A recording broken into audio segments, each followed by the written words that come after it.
Escuche lo que dice la palabra del Señor. Oyéndolo, Jesús se apartó de allí en una barca a un lugar desierto y apartado. Y cuando la gente lo oyó, le siguió a pie desde las ciudades. Y saliendo Jesús, vio una gran multitud y tuvo compasión de ellos y sanó a los que de ellos estaban enfermos. Cuando anochecía, se acercaron a él sus discípulos diciendo: el lugar es desierto. Diga conmigo: escenario. El lugar es desierto. A eso le llamamos escenario. ¿El lugar cómo es? Desierto. Eso es escenario. Y dice: y la hora pasada. Diga conmigo: tiempo. O sea, tenemos escenario y tiempo. Ahora ellos dicen: despide a la multitud para que vayan por las aldeas y compren de comer. Diga conmigo comida. Entonces tenemos escenarios, tiempo, comida, que son en general los problemas del hombre. Los escenarios que enfrenta, el tiempo que vive y la comida que representa todas las cosas del cuerpo. Jesús le dijo: no tienen necesidad de irse. Note por favor lo que dice el Señor: no tienen necesidad de irse, porque en realidad los discípulos querían que ellos se fueran. El Señor dice: no tienen necesidad de irse, dadle vosotros de comer.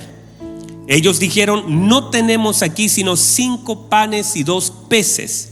Y Él les dijo: traédmelos acá. Entonces mandó a la gente recostarse sobre la hierba, y tomando los 5 panes y los 2 peces y levantando los ojos al cielo. ¿Dónde levantó los ojos? O sea, no estaba mirando la gente ni los peces, sino el cielo.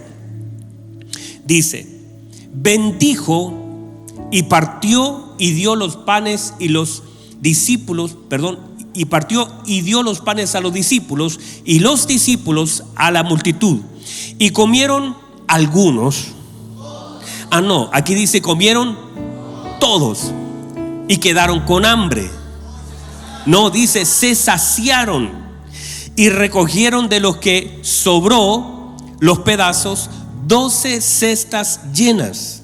Y los que comieron fueron como 5,000 hombres, buenísimos para comer, sin contar las mujeres que estaban a dieta y los niños que comieron poquito. Versión según Sanabel esa parte. Tome asiento por favor.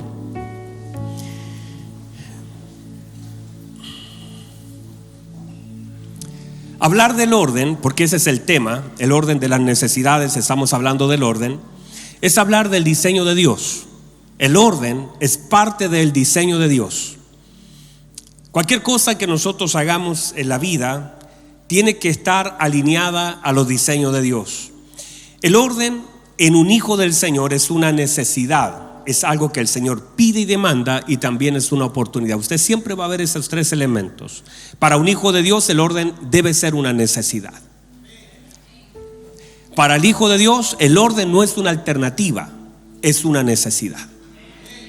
El orden también es una oportunidad. Y también el orden es una demanda del Señor para cada uno de nosotros. Hemos establecido que el desorden en cualquier área de nuestra vida es una puerta para el infierno.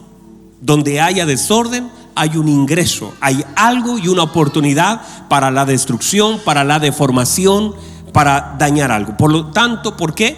Porque las tinieblas se mueven en medio del desorden. Así que hemos establecido también que este orden no solamente se debe traer las cosas al orden de Dios, sino debemos permanecer en el orden de Dios. De pronto las personas ahí se equivocan porque lo que hacen es ordenar algo, pero no permanecer en ese orden. Quieren cambiar cosas, pero esos cambios no son permanentes y constantes. Hace unos días atrás, y por eso lo que quiero hacer es como ir recordando ciertas cositas para ir entrando, porque los próximos días vamos a continuar hablando del orden, y sé que el orden ha sido una bendición para muchos de ustedes, pero esto es poco a poco. O sea, vamos a entrar en ciertos órdenes y no podemos cambiar lo más si no cambiamos lo menos, si no partimos por por el escritorio, no partimos por las cosas pequeñas, no partimos por el closet. No podemos cambiar una casa si no se cambia el closet. O sea, no se puede cambiar una vida si no se cambian los pensamientos. Y los pensamientos tienen que ser ordenados. El orden lo establece Dios. Nadie puede establecer un orden sino solo Dios, porque Él sabe dónde va cada cosa en su lugar. Entonces, hablamos acerca de la importancia, en este caso, basado en esta palabra, de poder definir por causa del orden aquellas cosas que el Señor hace y aquellas cosas que nosotros debemos hacer. En el orden de Dios hay una participación, una coparticipación de todos los elementos, de lo que Dios puede y quiere hacer y de aquello que Dios le demanda al hombre que haga. A veces el hombre, en una pasividad, siempre espera que Dios haga lo que a él le corresponde hacer. Y a veces el hombre intenta hacer lo que solamente Dios puede hacer. Entonces hay que ordenar también quién hace qué cosa. Por ejemplo, uno ve la historia de Pedro. ¿Están acá todavía? Uno ve la historia de Pedro. ¿Recuerda al apóstol Pedro, verdad? Santo Jesús. Acá, ¿recuerdan al apóstol Pedro? Bueno, el apóstol Pedro, cierto, es encarcelado. Jacobo muere y Pedro no tenía la posibilidad de salir de la cárcel. La iglesia no tenía la posibilidad de sacarlo de la cárcel, pero la iglesia hizo lo que podía hacer. ¿Qué hizo la iglesia? Se puso a orar. ¿Y qué hizo Pedro? Descansó. No podía hacer nada. No podía reclamar. Estaba rodeado de cerca de 16 guardias alrededor. Lo tenían atado de manos y pies. Y adicionalmente habían guardias a su alrededor. Ahí estaba. ¿Qué puedes hacer ahí? Descansar. ¿Qué más vas a hacer? En ese lugar, de pronto, como la iglesia no podía entrar y Pedro no podía salir, el Señor envía un ángel. Qué hermoso, ¿verdad? Por eso, míreme por favor, la participación sobrenatural y angelical está presente en la vida de la iglesia. La participación angelical, de pronto uno puede decir, ay, pero ángeles, mire, usted va a ver no solo en el Antiguo Testamento, sino en el Nuevo Testamento una participación poderosa de parte de ángeles que están también colaborando con la obra de Dios a través de la vida de la iglesia. Así que usted tiene que también ver que hay no podemos quedarnos en las cosas naturales que podemos vivir, sino que hay que comenzar a creer que también vamos a ver cosas sobrenaturales y donde nosotros no le ha pasado, no ha escuchado esos testimonios donde de pronto el otro día alguien me contó un testimonio diciendo que le dieron de alta. Estaba enfermo y él le dijo, doctor, si anoche el doctor que vino puso su mano sobre mí, me dijo que estaba sano, y revisaron la ficha y no había ido ningún doctor a verlo de los que estaban en la lista para ir a verlo. Pero usted sabe quién pudo haber entrado a esa habitación y haber dicho, está todo listo, mañana te tienes que ir. O sea, hay una participación angelical también de parte de la iglesia que nosotros no podemos ser ajenos. Pablo, Pedro, Juan y un montón de hombres en toda la obra del Nuevo Testamento fueron visitados por ángeles que están también como parte del servicio de la obra de Dios, los cuales tienen limitaciones porque pueden colaborar, pero la tarea es de la iglesia. Y de hecho entra aquel ángel y le dice a Pedro, Pedro, mire, son cosas que no pueden hacer ellos, sino porque hay una participación de todos los elementos. Una iglesia que ora, un Pedro que espera, un ángel que entra. Y le dice, Pedro, ponte tus sandalias, ponte tu ropita, nos vamos de este lugar. Ahora, note que es impresionante que el ángel le tiene que decir lo que tiene que hacer. Porque si no le dice, Pedro sale desnudo para afuera. Y como para él hasta ese momento era un sueño, porque él no podía, estaba tan dormido. Mire qué profundo sueño. O sea, uno ve Pedro que no está desesperado, está durmiendo. ¿Cómo alguien puede dormir si al otro día te van a matar?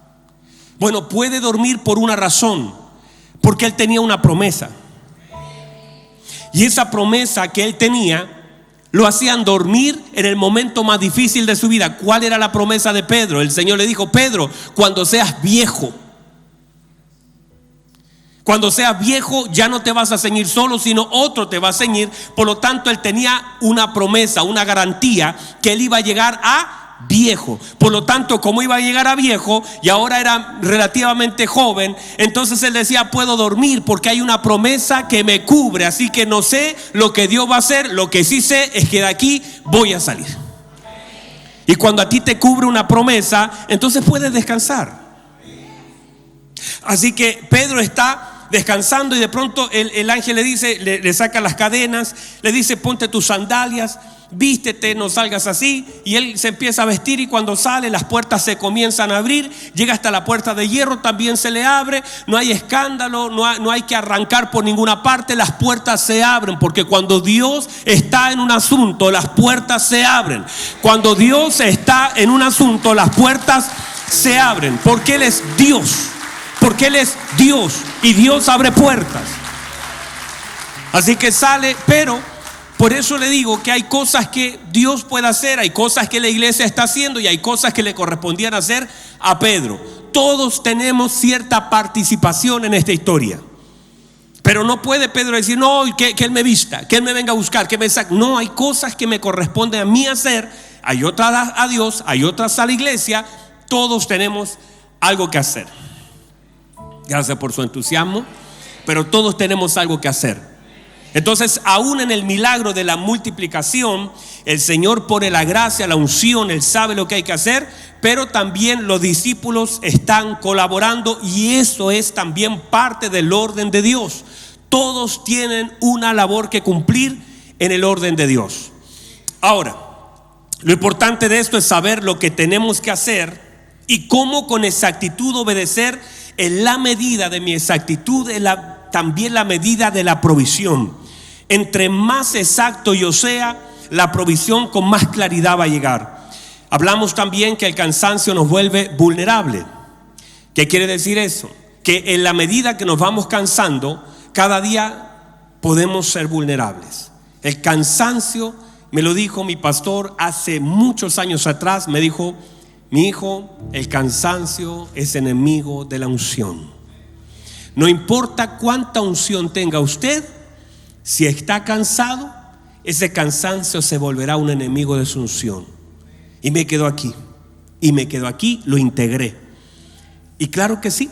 Mire que el Señor tenía tanta unción, pero iba cansado, se quedó dormido, una tormenta se levantó. Entonces el cansancio nos vuelve vulnerables. Cuídese de eso. Cuidémonos, porque todos nosotros a veces nos cansamos. Santo Señor, todos nosotros nos cansamos. Ahora hay que, míreme, administrar el cansancio, porque no es que dejemos de enfrentar algunas cosas, sino cómo administramos con sabiduría. Vuelvo un poquito atrás y digo: necesitamos sabiduría, porque la sabiduría es para gobernar y para resolver problemas y para edificar. Entonces, si tenemos cosas que enfrentar, debemos pedir sabiduría. ¿Para qué? Para resolver problemas. Pero los primeros problemas no son los de afuera, son los de adentro. Porque si no tenemos la sabiduría para resolver problemas de adentro, viviremos siempre cansados por los problemas de afuera. Y hay personas que se cansan por problemas que ni siquiera son de ellos, son de otros. Santo Jesús.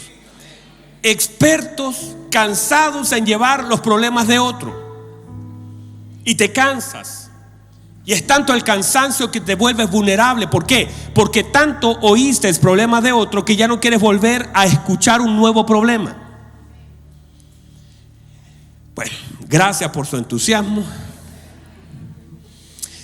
Entonces lo lleva al desierto. ¿Para qué? Para que le conozcan. ¿Para qué lo lleva al desierto? Para que le conozcan. O sea, el Señor, recordemos y pensemos que la vida del Señor en la historia de los discípulos es una sala de clases. Es un discipulado, pero no es un discipulado como los que hacemos nosotros. Discipulado 1, discipulado 2, discipulado 3. El discipulado era agarrarlos y hacerlos vivir con Él. Que ellos pudieran tomar nota no solamente de lo que Él decía, sino de lo que hacía, de lo que no hacía, de lo que, dónde iba, lo que oía y los silencios del Señor. Entonces es tan importante aprender que el Señor estaba educando a sus discípulos para que ellos pudieran saber cómo Él procedía en ciertos aspectos, conocer su gracia, conocer su gloria, conocer su fidelidad. Entonces el Señor les estaba dando la oportunidad de que le conocieran. El desierto es importante, ¿por qué? Porque los escenarios de la vida nos hacen también conocer al Señor. Y el escenario que ellos estaban a punto de enfrentar era un espacio para que ellos pudieran conocer un poco más del Señor. Ahora, si yo paso un escenario llamado desierto y no conozco un poco más al Señor, fue pérdida de tiempo. Si yo salgo de un escenario, cualquiera que este sea, usted puede estar en un escenario, usted me dice, pastor, estoy en un escenario complejo. ¿Alguien ha pasado un escenario complejo? ¿Alguien ha vivido o está viviendo un escenario complejo? Bueno, ahí en ese punto donde estamos ahora es donde tenemos que conocer al Señor. En ese escenario. Porque algo en ese escenario el Señor nos quiere mostrar, nos quiere revelar. Pero si yo salgo del escenario, y por eso la gente dice, pastor, ayúdeme para salir de este problema. No, lo importante no es salir del problema, sino conocer algo de Dios en medio de ese problema. Porque los escenarios nos revelan al Señor. El Señor manifiesta su gracia, su provisión, su amor, su misericordia. Por lo tanto, no es querer salir de lo que estoy viviendo, sino conocer al Señor en medio de lo que estoy viviendo. Si no sucede eso, simplemente fue una pérdida de tiempo. Entonces la gente a veces se alegra cuando ya no vive lo que vive, pero no se entristece por no conocer al Señor en medio de aquello que vivió. ¿Vamos bien hasta ahí, Mauri? Ayúdeme usted. Entonces, el problema es no haber conocido nada del Señor después de ese escenario. ¿Qué podrían decir los discípulos en medio de esa situación? ¿Qué podría levantar la mano para decir, qué tremendo es Dios? Fíjese que en los escenarios complejos, como en la barca, cuando se levantó la tormenta y los discípulos estaban desesperados, y el Señor reprende al viento y al mar y le dice, cállate, enmudece. Ellos dicen algo. ¿Quién es este? Que aún al viento y al mar manda y le obedecen. Ellos conocen algo de su autoridad, de su gobierno, de su poder. ¿Qué has conocido tú en medio de la tormenta que estás viviendo? ¿Qué he conocido yo en medio del escenario que estoy viviendo? Porque si no conozco algo del Señor, puede ser que esté perdiendo el tiempo en esa tormenta y queriendo salir y no queriendo conocer. El Señor entonces lo lleva al desierto. ¿Para qué? Para que lo conozcan. Para que conozcan que el tiempo, el escenario, las condiciones, las cantidades no son un problema para Él. Lo vuelvo a decir. Ni el escenario, ni el tiempo, ni la cantidad, nada es un problema para Dios. Cuando Él quiere hacer algo, lo hace independiente de cualquier pensamiento y sindicato humano. Digo eso porque los discípulos estaban de acuerdo que es todo, dice la Biblia que todos fueron a decirle, Señor, que se vaya la gente. Estaban todos de acuerdo. Ese grupo de hombres que se alineó sin saber que el Señor tenía todo preparado, hasta las cestas estaban preparadas. No sabemos que la llevó, pero sabemos que estaban. No dice que el Señor inventó cestas. Esa cesta, imagínense, ellos no preguntarse ¿para qué están estas cestas? Bueno, están para recoger lo que queda de lo que yo voy a hacer. Entonces, dígame, ¿vamos bien, César, hasta ahí? ¿Vamos bien? Más o menos. Vamos. ¿Estamos bien? Me noto callado, hermanos. Estamos bien. ¿Saben, hermano? Le digo una cosa, ustedes me caen bien. Los miro y me caen muy bien. A excepción de unos cuantos. No, todos me caen bien. Y disfruto, le digo a mi esposa. Y también le digo a algunos pastores, a Pastor Lubitich, a algunos le digo, yo amo predicar en la iglesia. Me gusta. Que a veces cuando lo empujo a decir amén es en realidad para sacudirlo un poco. Pero yo sé que usted está recibiendo la palabra. No me cabe duda que algo de lo que digo, el otro día conversaba con Francisco Contreras, que está acá, y cuando estaba conversando con él, él comienza a sacar cosas que yo he predicado. Y dice, como usted dijo, nos enseñó tal cosa hace días atrás, y como usted dijo ese día, y yo digo, ¿cómo ellos toman cosas que yo he dicho, que ni yo me acuerdo que las dije, pero ahí están, y las anoté, las que él me habló? Entonces yo sé que ustedes están ahí medios callados. Algunos cierran los ojos no porque se duerman, sino porque está tan profundamente recibiendo la palabra que están meditando hacia adentro y se les cae el cuello para que digerir mejor la palabra del Señor. Sé que son esponjitas que reciben la palabra. Muy bien, ustedes son buena tierra. No sé por qué quedé tan mal. Mire, era tanta la necesidad de la gente de estar con Jesús que cuando le vieron dice que corrieron a buscarle, y la Biblia dice que llegaron antes que él.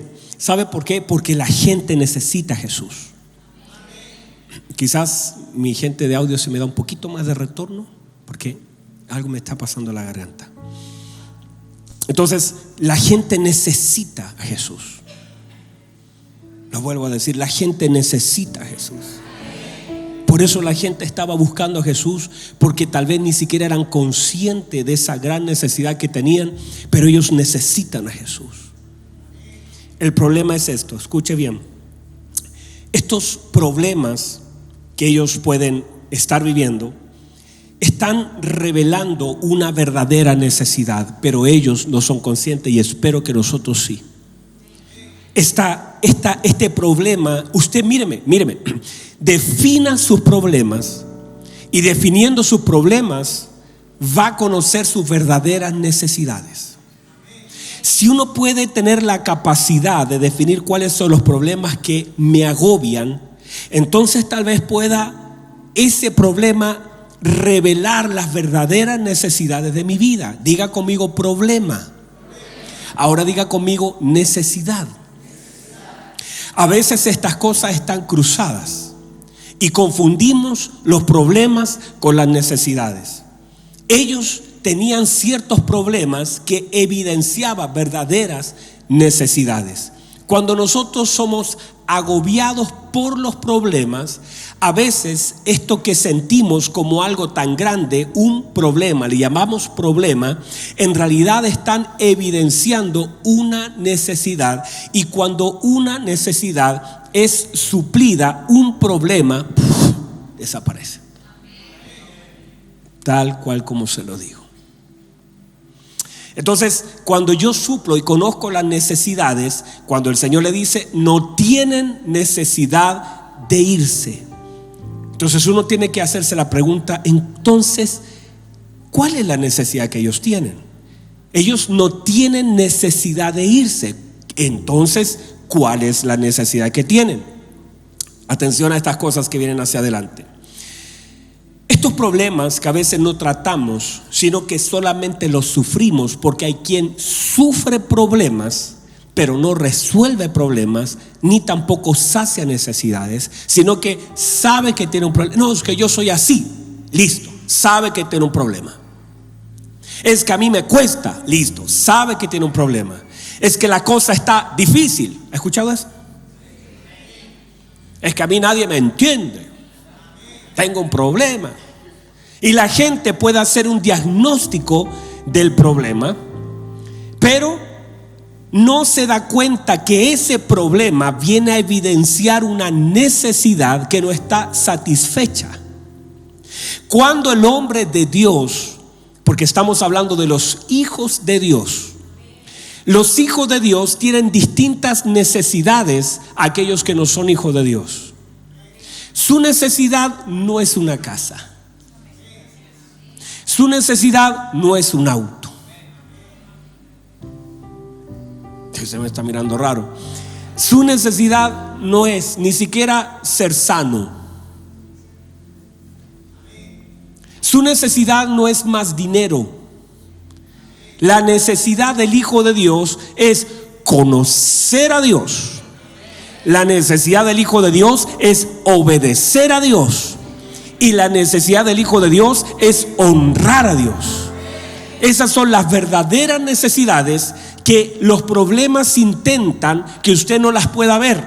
Entonces, usted intenta resolver los problemas, pero olvidando el poder suplir esas necesidades.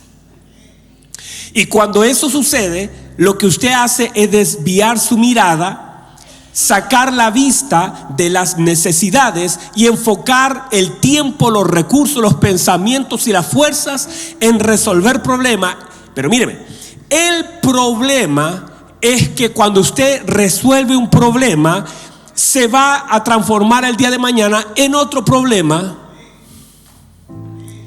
O sea, míreme, María tenía un problema y Marta también. Su hermano había muerto. El problema es que después igual volvió a morir. O sea, cuando no se trata de que el Señor vino a resolver un problema, el Señor no vino solamente a sanar, porque aquel que sanó después se volvió a enfermar y volvió a morir. O sea, Lázaro hoy día está muerto. Entonces hay algo más fuerte que el Señor nos quiere mostrar en esta historia. El hijo de la viuda de Naín que el Señor resucitó, le digo una cosa, igual murió. Y la hija de Jairo que había muerto, el Señor la resucitó, pero volvió a morir. Y a los que tenían hambre, el Señor les dio pan, pero le aseguro que al día siguiente volvieron a tener hambre. Entonces, cuando la gente reduce al Señor a resolver un problema, el gran problema es que el día de mañana tendrán un nuevo problema que resolver. Y las cosas no se resuelven resolviendo problemas, sino satisfaciendo las necesidades, porque las necesidades están por sobre los problemas. Los problemas, hermanos, los vamos a tener, y el Señor dijo: cada día tiene su propio mal y su propio afán. Nosotros andamos todos los días resolviendo conflictos y problemas. Los problemas son parte de la vida del hombre. Míreme, diga conmigo, ¿qué es un problema? Un problema, yo le voy a decir que gracias por preguntar. Un problema es una oportunidad. ¿Para qué? Para que usted aprenda a medir si la necesidad está suplida. Porque ese problema que usted llama problema chocará con una medida del conocimiento de Cristo. O sea, usted dice: pastor, tengo un problema. Y yo le digo: ¿cuál es su problema? El problema es que me faltan 50,000 pesos para pagar el arriendo. Y yo digo: claro que es un problema. Ahora, eso no sería un problema si una necesidad del conocimiento de la provisión de Dios está resuelto. Pastor, tengo un problema, estoy enfermo. Está bien, eso es un problema, claro que es un problema, está enfermo. Ahora, cuando usted conoce al Señor, míreme, conoce la vida eterna, conoce lo que el Señor tiene preparado, quizá ya ni siquiera es un problema. Usted dice: esta es una oportunidad para irme con mi Señor.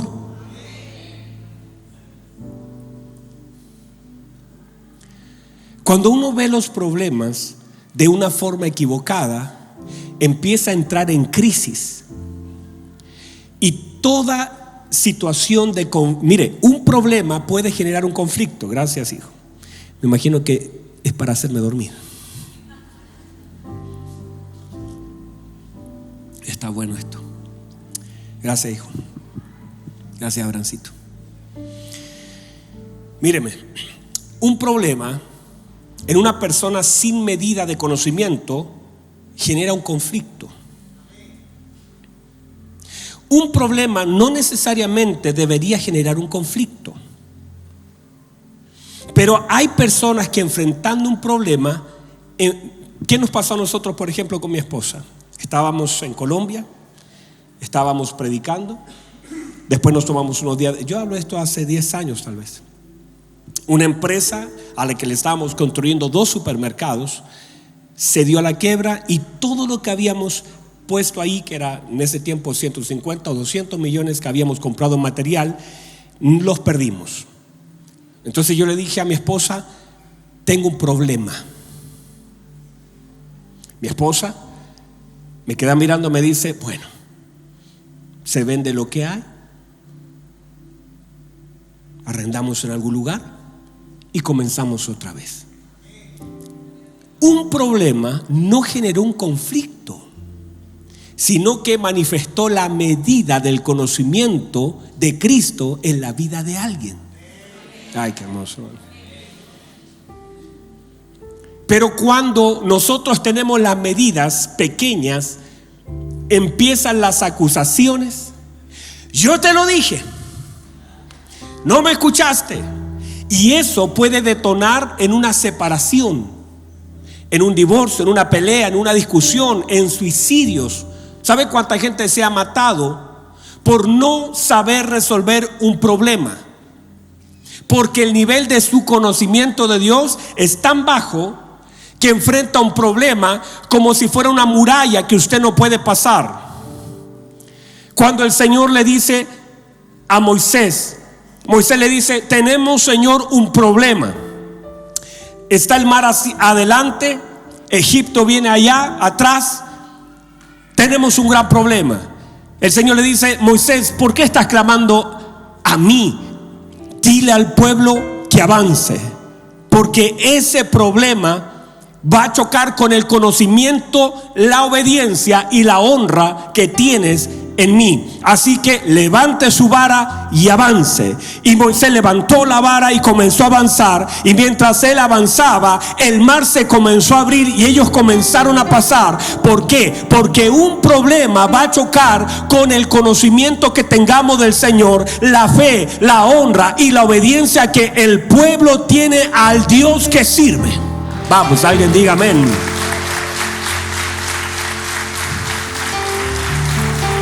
Pero cuando estamos enfrentando y ve usted su vida, muchas de las crisis que la gente tiene es porque no sabe resolver el problema que vive. Y piensa que el problema es el fin de las cosas y no la oportunidad, porque a veces ese problema es lo que le dijo el Señor. Hoy día lo predicaba en la mañana. Viene los discípulos, sabemos quién, y le dice, maestro, ¿quién pecó para que haya nacido ciego? ¿Él o sus padres pecaron? Él dice, no, ustedes están buscando el génesis, quien provocó la culpa, el responsable del nacimiento de este muchacho. Le voy a decir, no busquen eso, porque él está así. Y aunque yo no puedo explicarlo, ni quiero explicarlo, ni tengo la capacidad, porque ahí no lo explica, pero lo que sí sé es lo que mi Señor dijo. Mi Señor dijo, él no pecó, sus padres no pecaron, sino que esto está en él para que la gloria, para que las obras de Dios sean manifiestas en él. O sea, no es buscar el responsable de lo que pasó, sino que las obras de Dios sean manifiestas en la vida de él. Yo estoy en el mundo, y mientras estoy en el mundo, luz soy del mundo. Lo que hizo el Señor es trajo luz. Lo que el Señor trajo fue luz. Y esa luz es la revelación que se requería. ¿Para qué? para ocurrir un milagro. Diga conmigo: problemas. ¿Tiene algún problema usted? Muchos dicen.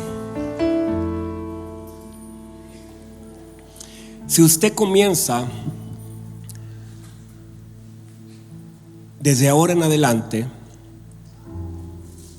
a buscar al Señor, a conocer al Señor, a honrar al Señor, a obedecer al Señor, usted lo que trae es a orden las cosas. Y entonces lo que comienza a suceder es que los problemas existen por una razón: para que el Señor manifieste su obra, para que la gente, a mí me impactó cuando estaba embarazada Abigail. Un día llegaron a mi casa con mi esposa a contarnos algunas situaciones que tenía en el embarazo, y me dijeron: si la niña tiene algún problema, nosotros aceptamos la voluntad de Dios y honramos la voluntad de Dios, y si el Señor nos permite que a través de eso mostremos que el Señor aún puede ser glorificado a pesar de lo que nosotros tengamos que vivir, así será, pastor. Digo esto porque a veces lo que estamos viviendo puede ser el sello de la manifestación de la honra a un Dios, míreme, que es bueno. Dios es bueno. Y a veces uno puede pensar que por lo que vive él se equivocó, es malo. He conversado con algunos hermanos que me dicen: pero mire, hace días atrás alguien me decía: pero si Dios es bueno, ¿por qué yo viví eso? Pero indirectamente culpan a Dios por las cosas que viven, sin saber que no hay una responsabilidad de Dios en eso, sino que el hombre, en su afán de alejarse de Dios y su bondad, comete errores. Todo hombre que se aleja de Dios daña a otros. Un hombre que se aleja de Dios daña a su familia. Un hombre que se aleja, míreme por favor, cuando se pierde el temor de Dios, se pierde todo. Cuando una persona pierde el temor de Dios, lo pierde todo, y hace cualquier cosa y va a cualquier lugar. Ya no tiene temor de Dios, no le importa lo que hace, no le importa los pecados que comete, no le importa lo que dice, no le importa a su hermano, no le importa el hablar, el callar, el ir o el no estar. Porque cuando una persona pierde el temor de Dios, hermano, lo pierde todo. Y comienza a actuar como un necio, hace lo que quiere, dice lo que quiere, habla lo que quiere, no le importa lo que dice, no le importa la vida del otro, no le importa dañar, no le importa rescatar. Alguien se puede estar ahogando en sus pecados, no le importa estirar su mano, le da lo mismo la opinión de otro, no le da lo mismo que si alguien piensa que lo que él está haciendo está mal, le da lo mismo, porque perdió el temor de Dios. Su pecado se vuelve inconsciente para él, no lo puede ver porque perdió el temor de Dios. Entonces esa persona perdió el temor de Dios y lo perdió todo, porque anda sin rumbo, solamente existe, pero ya no hay temor. Pero una persona temerosa de Dios, lo primero que hace es que todo lo que hace quiere honrar al Señor con su vida, quiere honrar al Señor con su tiempo, quiere honrar al Señor con sus palabras. Y la Biblia tiene promesas para esas personas. Bienaventurado el varón que teme al Señor y que anda en sus caminos. Cuando coma del fruto de sus manos, bienaventurado será y le irá bien. Pero al que no es solamente que le vaya mal, porque aquí está el otro punto importante de esto: que cuando el Señor, míreme, hace algo que no le pidieron hacer, nadie le dijo queremos pan, Él lo dio por gracia. Pero la gente, cuando se resolvió ese problema que el Señor sabía que ellos tenían, ahora la gente comenzó a desviar su corazón y ya no lo seguían por lo que Él enseñaba, lo seguían porque querían más pan. Y el Señor los confronta en un momento, le dicen: ustedes ya no vienen por la palabra, ustedes quieren que yo siga multiplicando, ustedes quieren que yo siga dándoles pan. O sea, les di algo en un momento de su vida, pero no entienden el concepto. No es que cada vez que venga voy a darles pan, porque no vine a resolver problemas, vine a suplir necesidades. Y cuando la gente entonces solamente se enfoca en qué, en que el Señor le resuelva un problema, en que el Señor le ayude, le saque de un lugar, pero hasta que usted y yo, míreme, honremos a Dios a pesar del problema, hasta que usted quiera conocer a Dios a pesar de lo que vive, y cuando quiera obedecer a Dios a pesar de lo que sienta, muchas de esas cosas que usted llama problemas ya no lo serán, porque usted no está buscando a Dios por lo que Él le pueda dar. Usted no está sirviendo a Dios porque lo que pueda usted recibir por hacerlo. Usted lo está haciendo porque quiere honrarlo, agradecerlo, servirlo, porque desde esa base ya se sabe que alguien conoce a Dios, porque Dios no se deja manipular. Dios no se puede manipular. Dios no se puede, mire, ni probar, ni tentar. No, Dios no lo permite. Entonces hay gente que piensa que puede hacerlo equivocadamente. Entonces, pónganse en pie, por favor, ya se me acabó el tiempo. Quiero que, no sé si está recibiendo esta palabra. Estoy haciendo las bases de todo lo que vamos a conversar el día domingo. ¿Por qué estamos hablando de esto? Porque necesitamos una iglesia madura, una iglesia que no adora al Señor por lo que el Señor le pueda dar,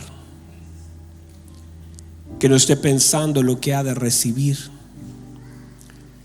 que a pesar de lo que pueda vivir, pueda levantar sus manos con libertad, como si todo el asunto ya estuviera resuelto. Es como te presenta delante del rey, aunque Goliat sigue gritando. Vas al río sin problemas. No estás en conflicto con Dios, porque estás ahí en el campo de batalla, porque estás honrando a Dios con tu vida. Sabes que el Señor te ha convocado a este tiempo, a este escenario. El tiempo no es un problema para Dios. Lo voy a volver a decir. El tiempo no es un problema para Dios. El escenario no es un problema para Dios. Y lo que creas que te puede faltar tampoco es un problema para Dios. Y vamos a tener que conocer a nuestro Dios. Los discípulos llegan donde el Señor manifestándole problemas, diciendo: Señor, mira, la hora ya está avanzada, el lugar está desierto y ellos necesitan comer. El Señor le dice: ellos no necesitan irse. ¿Cómo vas a separar del Señor? Es como decir: usted no está preocupado ni por el escenario, no está preocupado ni por el tiempo, no está preocupado por la comida. Y en realidad no, porque el Señor ya lo tenía resuelto. Los discípulos quieren separar a la gente. ¿Cómo vas a separar a la gente del Señor? Mira lo que dicen ellos. Usa la palabra despídelos. Esa palabra en su original: divórciate, sepárate, aléjate de ellos. Es más, ellos están hablando de la gente, ni siquiera están pensando en el Señor. No le están diciendo: Señor, ya llevas tanto rato, debes estar cansado. Ellos estaban tan equivocados que comienzan a mirar a la gente y dejaron de ver a Dios. Y uno de los errores que comete la gente es soltar al Señor. Y estás pendiente de lo que a la gente le importa, lo que la gente quiere, lo que la gente necesita, lo que a la gente le gustaría. Y cuando eso sucede, dejas de ver al Señor. Ellos nunca lo nombraron a Él.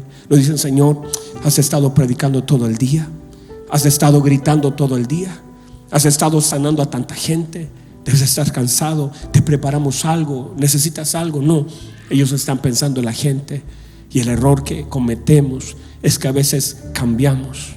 Mire, usted es importante, escúcheme. Usted es importante para Dios, y le aseguro que estamos haciendo todo lo posible, porque también es importante para nosotros. Hemos comprado esas sillas, estamos todo el día, estamos con diferentes grupos viendo cómo lo hacemos mejor con los niños, cómo hermoseamos mejor, cómo el clima está mejor, cómo las luces alumbran, cómo el sonido mejora. Eso es importante, pero si nos enfocamos en usted, desenfocándonos de Dios, lo perdimos todo. Escúcheme.